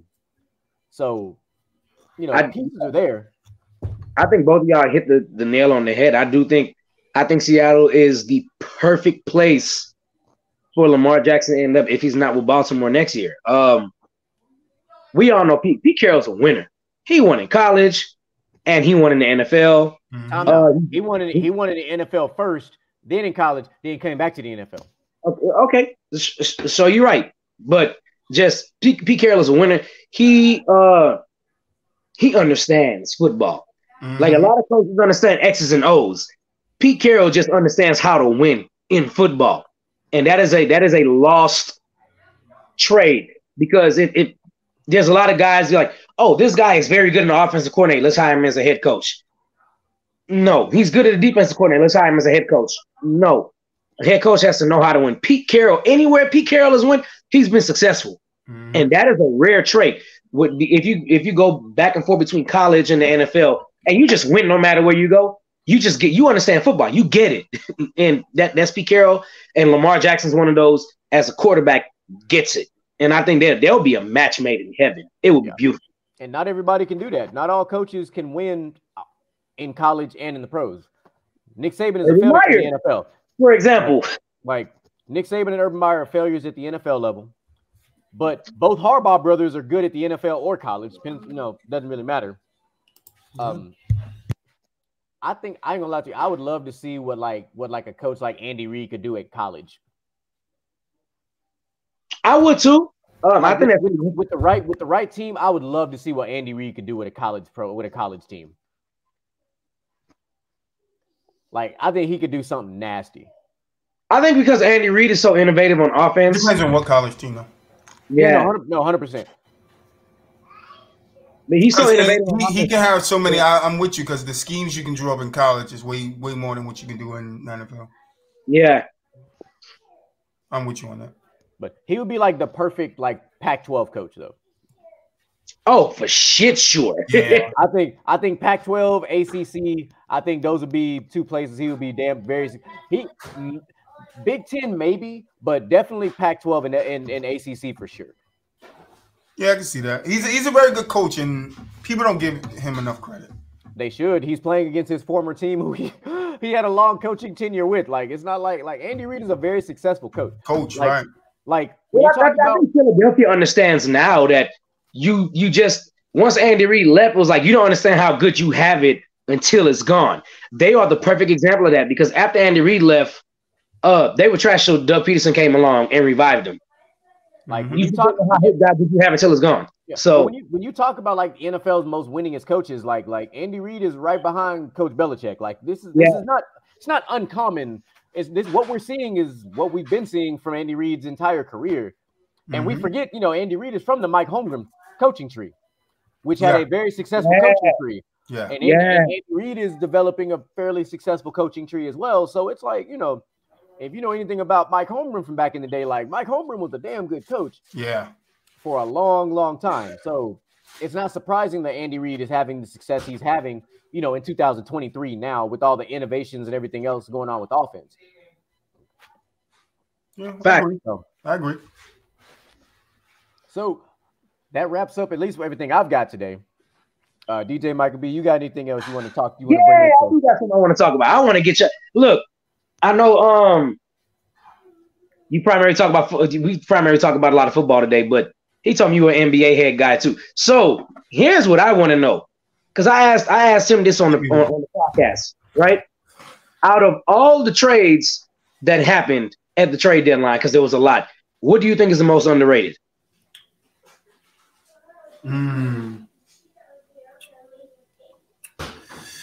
That's a good question. I got a screenshot of the trades. Let me get the photo real quick. Yeah, they look. You had to screenshot them because there was so many of them. There was a shitload of them. Like trying to keep up with all them trades was like I showed him a picture of my phone. I was like, bro, this has been my phone all day. And the messed up part was I forgot my phone at home that morning when I went to work. All right. I went to lunch and grabbed my phone at like 3 o'clock, and my shit was blown up. So I have 3. Okay. I'm gonna go from least to the most underrated. Okay. Jay Crowder to the Bucks. That was one of mine. Yep, we talked about that one. Yep. I think that's overrated. I think it's like it's a sneaky move, but I think other people made just a little better moves. The second one I would say, which I don't think a lot of people understand, is Jakob Poeltl to the Raptors. What I tell you? Yup. that was somebody know basketball. That was one for me. That was one for me. I told you that was mine too. So very interesting. But the one I think that stands in the number one position for me is GP back to the Warriors. That's another one I said too. Yeah, I think that's a key. That was key. He already understands the system and everything. So and then the funniest one to me is Wall to the Rockets. That's the funniest one. Oh, that one was hilarious. He went back to the Rockets. He just was on a podcast like, yeah, Rockets was the worst player to play. Hey, sorry, bro, I'm trading you back. He got on the phone with his agent. I ain't going if they ain't buying me out. They better buy me out. But they say he might return to the Wizards, so I don't know. Did we get a Bradley Beal, John Wall, Kyle Kuzma, the unicorn? Or just the corn? I don't know what we call him anymore. I don't know what we call him anymore. We call him the pony now, bro. Yeah, because he ain't even a unicorn no more at this point. I don't know what to call him anymore. But yeah, I don't know. I mean, that's the funniest one to me. John Wall back to Houston. But I think the sleeper would definitely be GP back to Golden State, because now they have at least one of those defensive guys back that they could kind of use in those spaces where they were lacking at. Okay, so I got one more. I just got one. Both of y'all. I don't think I didn't ask you this either. GQ. What's up? I read online today that whether or not Russell Westbrook stays with the Jazz is completely on Russell Westbrook. If you're Westbrook, do you stay? Do you leave? And if you leave, where do you go? I hear different. Yeah, I hear Utah is going to buy him out, and the place that he's going to sign is the Clippers. Yeah, I've heard the same with the Clippers. That's what I thought too. And then I read on Sports Illustrated. I'm looking at the report right now. It was like Russell Westbrook holds the cards on whether he stays with the Jazz or not. And I was like, wow, okay. So maybe they did. They got a lost season, so it's like, you want to stay here and play with the young guys? We ain't gonna bother you. It's like, nah, I want to go win a championship. I say he goes to Clippers, and I think the Clippers team will definitely be a formidable team. I don't understand the move John Wall. I guess Tyronn, because Tyronn Lue is out there, right? Yeah, Tyronn Lue. I just guess he just felt like it wasn't. He needed to shake something up. I think maybe internally John Wall asked to be like kind of moved or released, just because he feels like he's still a starter and can go get it in his mind. Which I'm not against, because when John Wall played for the Clippers off the bench, John Wall was freaking fantastic when he was healthy. Yeah. He had a couple of 2010 games as a sixth man. So John Wall can definitely still play, but I think he still ranks himself in his mind. He's going through that. He actually is. He's going through that Carmelo syndrome. When you're that high, you can't picture yourself being here. And it's like, at a certain point in your career, like, everybody cannot be LeBron and starting at 38. And you gotta accept your role. Russ is in the same boat. He's got to accept that, all right. He accepted it, though. On the Lakers, he said, okay, I'll come off the bench. He accepted that role. And I thought that was going to be a big problem for him. Except right before, I don't know if you saw the article, before he got traded, he had a falling out with Darvin Ham because they were trying to sub him out, and he was like, I'm not coming out. And they actually got into a whole, thing, on the floor. But know what though? I actually agree with Westbrook in that game when he didn't want to come out because Westbrook was hot. Why would you sub out your hot player? Because he's the only one out here balling. Right. But I mean, that could be inexperience as him as a new coach, or it could just be they knew they were going to trade him. Yeah. Because I mean, I heard a lot of stuff from Boston fans. Oh, Brown's not playing. They're going to trade Brown. Brown's got to be sitting out. Pritchard, they're going to trade him. Like, first of all, you are not trading Jaylen Brown. Like, it's not. Well, I think Boston has already made a decision on if they have to keep one or the other, they're keeping Jason Tatum. So, hey, look, and that's fine, but that's going to be a mistake. But that's not. We've been on the same wavelength with this forever, bro. You and I have talked about this quite a bit. Like, bro, Jaylen Brown. Give me a choice, I'm taking Jaylen Brown. You give me a choice, I'm keeping them both. They both work good together. They're great tangible together. I don't see why people want to break the two up. They got to a finals last year together. They won 2 games. They could win 2 more if you give them just got to let them get some more experience. I don't want to let either of them go. I'm sorry. JB might be the best or the second best two guard or whatever you want to call him in the league right now. But Jason Tatum is a superstar. So there's no way with those two having that status that you can let JT go over JB. You would have to let JB go. I think Boston is on I won't say on a surge, but I think they are one all-star big man away from running the league. And it's unfortunate that Al Horford isn't a young player like he was with Atlanta. If Al Horford was when we had young Horford. Yeah, he would have did double the Giannis what he did to him in the playoffs. Well, the other problem you run into is that Williams wasn't healthy. They're young big. No, that's another thing I would say. Because I like that kid. Like I like that kid a lot. Right, I would say that wasn't healthy. If you look at when he's healthy and he plays, we are one of the best defenses in the league. So we have our big man. It's just he can't stay healthy. He's a great rim protector. He changes a lot of shots down low. You know, he can't really guard the perimeter, but what a big man do you expect to really, really guard the perimeter? It's not. No, if you look at the scope of what a center is supposed to do, guard the perimeter is not one of them. Yeah, so and like he can definitely chase down but from the back blocks. He can get back on play. So he's a good center. He just needs to get healthy. And if he does not get healthy, then we need to go find somebody. I like the Mike Muscala because he's a 3-point shooter. And in the playoff, if you get him minutes, he's definitely going to space that floor and be a threat from 3. And he's very efficient too. So yeah. But when I seen Toronto pulling that Pirtle trade, I was like, I see what they did there. Yeah. That was a glaring weakness that Toronto had with center. And they're like, let's just go get us a true center. Let's go get a true center. Move Siakam to the 4. Yeah. Like, because Siakam is very similar to Bam Adebayo in Miami. Like, they had him playing 5, but they're truly 4s. Right. Because that's what the league is today. Yeah. You have an athletic 4 who plays 5 because you have a smaller lineup because you want more athletes on the floor. You want to be able to space the floor and not your big man get caught out in space. But it's like that's a part of basketball. Like people would think Rudy Gobert is a bad defender on the perimeter, but it's just he's not. He's not a bad defender on the perimeter. It's just that's not his strong suit. No, he's a rim protector. His job is 2 feet away from the basket, not 34 feet. But I think in time, people are going to see the game is going to reverse itself and it's going to go right back to Oh, hell yeah. Big men need to do what big men do because people are going to see we can't follow this formula of young power forwards being centers. Like Jokic and Embiid are fucking centers. They are 100%. You need a center to fucking combat that. Wilmington, whatever, Victor Wilmington, whatever, that's what I call him. Oh, Wembanyama? Don't correct me. Victor Wilmington, when he gets in the league, that nigga should be a center. That's what they should do, but he's probably going to be a power forward. He's probably going to play the 4. Who knows? And they're going to have 2 7-footers on the floor, and then in the playoffs, it's not going to work. No, they're going to get outran. Like, unless he's fucking skipping up the court like Giannis. Now, Giannis is a 1 of 1. Like, Giannis and Shaq in Orlando, bro. Oh, man. That's the closest comparison. Yeah. I like it. I don't know.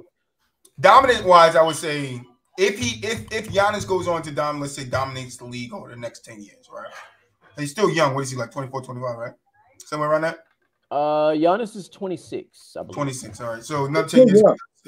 He's still definitely young. Right, I don't know how the league works. So another 10 years, if he dominates the league, you might could put him in the domination category of like a Shaq and Wilt, people like that, because he's one of the most unstoppable players in the league right now. Oh, my apologies. Giannis is 28.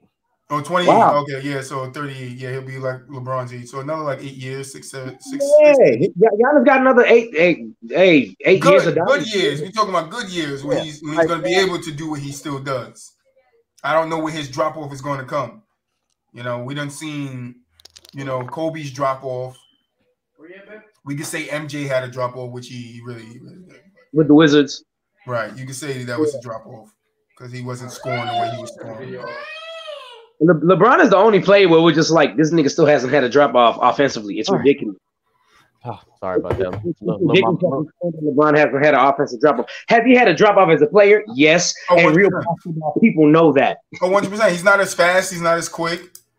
He's not as good. He was the same. He's not as good. Like, he can't put the energy on in defense the way he is. But people don't want to talk about that. It's like LeBron fans go crazy, bro. Like, I posted on Facebook in one of these forums the other day just to fuck with him. I said, damn, Michael Jordan never said he was the greatest of all time, and neither did Tom Brady. Oh, they lost their minds, bro. Lost this one dude, just kept commenting. I'm like, yo, bro, like, why are you so mad? Like, you responded to everybody's shit. Like, why are you mad? Like, calm down. They get mad when you give them a fact they can't refute. Then I told him, just show me. Just show me what MJ is saying. Everybody keeps bringing up the OJ Mayo thing. No, he did not say I'm the greatest player of all time. That's not what he said. He told OJ Mayo, you are the greatest. He said, you are the best high school player, but I'm the best in the world. That's what he said. And when did he say that? Was I think in 98? I think it was in 98 he said that. In 98, he did not say, I am the GOAT. I am the greatest player of all time. Nobody started saying that shit, or that shit didn't come about until LeBron started doing it. It's why I didn't like LeBron in the beginning of his career. I hated LeBron. It wasn't because he was shitting on Boston, because we was fucking LeBron up. Like, I hated him because of his arrogance and how much he was trying to make people at that early of age without doing anything, trying to compare himself to Mike. Stephen A. Smith probably has the best what you call a soliloquy on, and he was like, why are we celebrating him for what? What has he done? He hasn't won nothing. And he was like, and he walking around like he already won. He walking around like he's this and he's that, and he didn't win nothing. So why? And it's a fact, and it's true. It is true, but you have to look at the other side of it too. The expectation. He was anointed the chosen one. He didn't say that he was that. Like, that was, you look at but it's a difference. Like, he was already anointed like the next great. Well, how many times do we see he also dubbed himself King James? Right, but how many times do we see? Right, how many times do we see a guy come in and the media dubs them something? The next one to come, like Grant Hill, he was supposed to be the next coming to Michael. This guy's supposed to be the next coming to Michael. This guy's the next coming. Yeah, but that shit happens all the time. You can't lie. Grant was a beast. Oh no, Grant was a beast. If he didn't get injured, I don't think there would be many. He would be up there in like the greatest of all time discussion of Grant stay healthy. The biggest difference with the LeBron thing is you have to remember they were also broadcasting his high school games on ESPN. Like it was like, so the pressure was already being came in the league as superstar. They were putting the pressure on him before he had even started, and he lived up to it. Somewhat. He did. He 100% did. Not only did he live up to it, he passed it. Some people say he overachieved his expectations. That's great, but we could say that, and at the same time, we can also say he kind of failed at being a winner. I'm definitely with that. 4 and 6. He failed at being a winner. Yeah, he failed at being a winner. And I know people don't like equating winning to championships, but you have to. It's the only reason why we play the game. It's the only reason why we play the game. We play for a ring. We play for a championship. A player just said it. We play to win the game.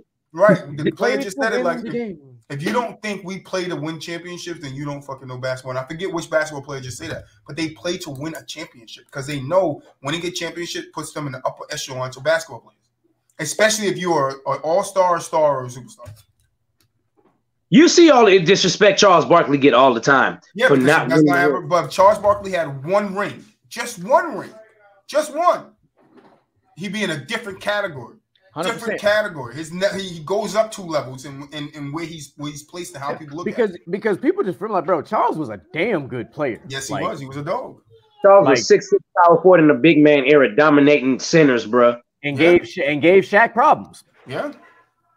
Hell, call Shaq to get into a fight with him. I told him, y'all don't know Prince Charles, bro. He deserves prize for fighting Shaq because he did take Shaq down. I'm just saying, we all saw the video. Hey, let me tell you something, real quick. Charles didn't take me down. I took Charles down.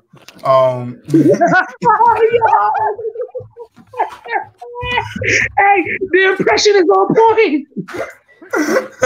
Oh, that shit was dope. Yeah, but nah, like Charles was a beast, man. People don't know who Sir Charles is, bro. It's like we talked about when I was on the first episode with you guys. Like people nowadays are so stuck in recency bias that we forget that the greats have been around. Now we don't. This old head this, old head that, because nobody wants to understand. Like, yeah, I get it with the guys that are stubborn. And they just like, no, I'm in the '90s, and it's 2023. No, you gotta come out that lens and just view the game for what it is. If you don't like it, you don't like it, but you can still give props to the people that's doing it. Like, people always think like, I love how our TikTok is set up, because right now it's two of us that really use the account. It's me and Mel. So a lot of people think they're talking to Mel when they're talking to me. So I got called the old head. And I was like, damn, bro, I didn't know 31 was old. He's like, oh, no, my B, bro, my B. I didn't know that's how old you were. I'm like, see, the problem is you think you're talking to the guy that's in the video, but you're not. Like, we're not old heads, bro. We just look at it from, we understand. We've been through years of basketball, decades of basketball, bro. You haven't been through that yet. A lot of you guys started watching ball when I was 15 and you're 21. Yeah. You didn't even make a decade yet. Yeah, I'm like, a lot of you guys didn't even watch LeBron when he came in the league. And drafted 05, 04? Yeah. Who was LeBron drafted? 04, right? 03. Like, a lot of you guys wasn't watching basketball in 03. Like, we from the VHS era. Right. My mom used to have the All-Star games on VHS. She had the NBA Finals. Like, I remember watching it on that box-ass TV. Right. Same-ass song. The same theme song. NBA Finals on NBC, dog. Right. That's the era I come from. NBC. Like, half of these dudes don't even know what damn N1 is. No.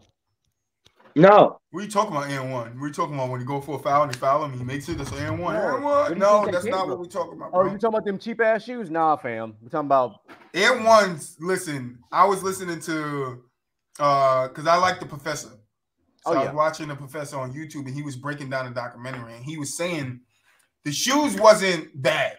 He was saying that. He said they weren't bad shoes. They were made very well. He said that what fuck the shoes is Gilbert. It was Gilbert Arenas that got injured, right? Yeah. Gilbert Arenas got injured with the shoes on. So they equated it to the shoes. He said that's what killed the shoes for them. It was somebody got injured with the shoes on. If Gilbert Arenas did not get injured with the shoes on, they don't have that problem with the shoes. But they were good shoes. They all hooped in them. I hooped in them. I had them. I hooped them. I mean, I also hooped in Shaq's too, but I hooped in boots. I hooped in church shoes. That's how much of a bowler I was. Yeah, you couldn't touch me. You leave church on Sunday and they're like, I'm finna go hoop. Me and these church shoes finna go put the work in. My dad church had a barbecue a couple, maybe 7 years, 7, 8, 9, maybe almost 10 years ago. They had a barbecue. I went and I was torching the preacher, bro. I don't care. I don't discriminate. Hey, look, the sermon is over. Right, he got the sermon. You're gonna get blessed in the name of basketball out here. My dad was like, you didn't dunk on him, though. I said, you see that 3 I hit, though? You feel me? Like, you can't guard me out here, man. Hey, look, I'm going to bless you with these buckets. All types of buckets, man. Yeah, now we talk about that all the time. Like, we still be getting out there trying to hoop. I think it's because you got a 3-on-3 event coming up. Not me. I'm trying to make sure I can make an appearance for that. I'm trying to come out of I got a bad back now, so I'm trying to get the band back together. Yeah, I got a bad back now, so basketball's over for me. Oh man, I feel that. I come out of retirement for one day. I come out of retirement for one day. I'm being retirement for the rest of my life. That's it for me. One jump shot and I land, my back gonna go. That's gonna be it. I got edge syndrome right now. I can't do no activities. You know what I'm saying? Yeah, man. I want to pick up a ball game. You guys don't understand. I miss it. I miss it so much, kicking people ass. Bro. Me and Jay used to hoop every Saturday at this place called Eagle Point. Oh yeah, man. 5-on-5 to 21, dude. I'll do it. Now it's in black and white. It's in black and white, but you feel me? This This is what I do. All right, I got it framed. That's my best friend. We both. You can't really see it. You can see it a little bit. But you see, we both got those Nike shoes on, man. Yeah. Do an advertisement picture out here. But nah, this is what I did, bro. Look at the stance on me, though. That's a basketball stance, man. Basketball stance. The man said he said he was ready. I was ready, and I was a shooter, so you didn't know what I was going to do. And I'll tell you one thing. They used to always tell me, man, when I went up for a layup, because I didn't really like dunking. I was a flashy layup guy. But it was like, yo, you jump so high, I don't know if you're going to dunk on me or not. I got to get out the way. Hey, Micah, that sound familiar? I'll tell you one funny story. Like you. I don't want to hold you guys up too much longer, but I'll tell you one funny story. I was playing full court, 5-on-5 in the park down here. And my brother and this other guy on the other team, some randoms, they were just chirping at each other, just chirping. And like, I come from a hood, so at any moment a fight could break out. So I'm getting pissed off that they chirping, and I'm wide open at 3-point line. So I'm like, oh, I'm about to yam this shit, tell them all to shut the fuck up. Like, I get the ball, 2 bounces high, 2 Charlie horses in my leg midair. Fall to the ground like God. I go to dunk and catch 2 Charlie horses, and each leg I catch a Charlie horse simultaneously while I'm about to dunk the ball, bro. I had to let it go midair. I never tried to dunk after that. I was like, God told me not to. That was my son. Oh, I think I would have had to just retire in that moment, yeah, bro. God like, told me not to, bro. Mid-air. Right, and one in both legs. Yep. Oh, no. You can't even land. I got to just tuck it. Yeah, I went straight to the ground. There wasn't no landing on those legs, bro. Hey, you know one of them when you wake up in the morning, you stretch, you get a Charlie horse and you roll on the floor and grab one leg? That man can grab a leg. He was just stuck. I was stuck, bro, and I was so mad because it was like I was about to yam that shit. I was about to fucking 2-hand do the shack and bring the run down. Like, I was so pissed, bro. And God was like, nah, this is not the time, my son. Yeah, take care of your legs, my son. God and Father Time said, nope. Nope. Sit down. I was young, too. I was like 20, what was I, 24, 25, something like that. You're still young. Yeah, but I beat my body up so much. Right there, boy. I beat my body up so much as a kid, like never going to the doctor and getting checked out and stuff like that. That shit affects you. People don't understand that. That's why it's like my knees are bad, my back is bad. I got a herniated disc that's pinching my sciatic nerve, and I got a bulging disc. Yeah, I got arthritis in my back. Like, yeah, I got that too, but I got it in my ankle. Nah, arthritis in your back is different, bro. I don't know how people's like. I got it in my hand. I had it since I was a teenager in my hand, but having it in my back, yo, it like hinders you from doing so much. It's like if you gotta. I don't take pain medication, so I smoke. That's what I do. So it's like a lot of blunts and a lot of motherfucking icy hot patches. You know, warm hot showers, loosen up the muscles around it. Boy, them lidocaine patches, boys. Yeah, lidocaine. Woo! People don't know about that lidocaine. My grandmother put me on the lidocaine. Put that Salon Pass on one time. Oh, boy. What I do too is people don't understand is if you can't take it, because a lot of times like you can just loosen it up by taking a shower. But if you can't take one like me, I can't always take a shower in the morning, so I take my shower at night too before I go to work. But what I do in the morning is I run the water and I'll go and sit in the steam for a little bit, because even that hot air will loosen your muscles up a little bit. Yep. So, but yeah, man. Hopefully one day, man. Hopefully one day, you know, Troy could touch the ball again.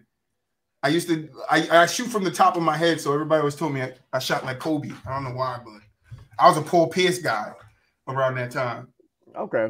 So, but I have a game similar to Paul Pierce, especially from that free throw. You know, it's automatic free throw. But I was an off-balance shooter. Like I was always doing fadeaways, falling shots, all of that. I hate guarding people like that, bro. It's impossible to block the damn shot. Yeah, that's me. But see, the thing about me was I used to have this jump shot in high school where I shot from here, like from my head. And you was a forehand shooter. Yeah, you can easily block that shit. So I'm in the gym in high school. I'm like, I can't keep shooting like this. Like, and it's a good shot, but I'm gonna get it blocked. And I was like, if I'm really gonna get out here and compete with these guys, I need a shot that they can't block. So I took the ball back here. I took it behind my head, and then it's just bro, hated it. And I can switch it. I can go from top to all the way back, and people hate it when I went all the way back because it's like, yo, how do I block it? I'm like, that's that dirt. That's that dirt. My teammate Chris McClure in middle school shot like that, bro. He was notorious. That was his shit. I was like, this man just, how do you shoot from behind your head? It's like a catapult. Right. Right, and it gets the velocity, it gets too woof. And like it just the spin on it, be like, oh, and it'd be like, yo, why you doing this to me? Like, nah, it's like that, bro. It's like that. Yeah. Nah, so Troy, we appreciate you coming on to the lounge today. It's been phenomenal to have you. I'm glad that you got to come to this side of it. You know what I'm saying? I've been guest starring over there with y'all. It's glad to see. So the people you be back Friday. Yeah, I'll be back Friday. Yeah. And hey, DJ on Monday, 2 days. Yeah. I'm in the yeah. I was like, you got to keep up with this man in his work schedule because he in that warehouse life. So you know how gotta make the money, man. Gotta make the money. I rushed home. I was like, nah, I gotta get out of here a little early so I get home, make sure I'm ready for the show. And then what I'll do on Facebook, I'll send you his page so you can y'all can link up and then you can yeah. So you can send the stuff to him. Y'all can coordinate and do y'all thing. And then that's how we'll do it. This has been another phenomenal Gentleman's Lounge. Had another fine gentleman in the crowd with us today. You see everybody's hotline going off because it's that time of day. It be like that sometimes. So everybody out there, stay blessed. Be safe out there. Have a great rest of your weekend. Enjoy the Super Bowl. Gentlemen's Talk, we will be back with a special post-Super Bowl episode on Tuesday because Monday, DJ Michael B going to be over there from the sidelines doing his thing over there. So, ladies and gentlemen, I am the world's greatest MILF Slayer. They call me Mr. GQ. And I am the leader of the Baby Daddy Replaces, DJ Michael B. We out. You out here replacing baby daddies? That's what we do, man. We do. We out of there. Peace. Thank you guys for having me, man. All right, man.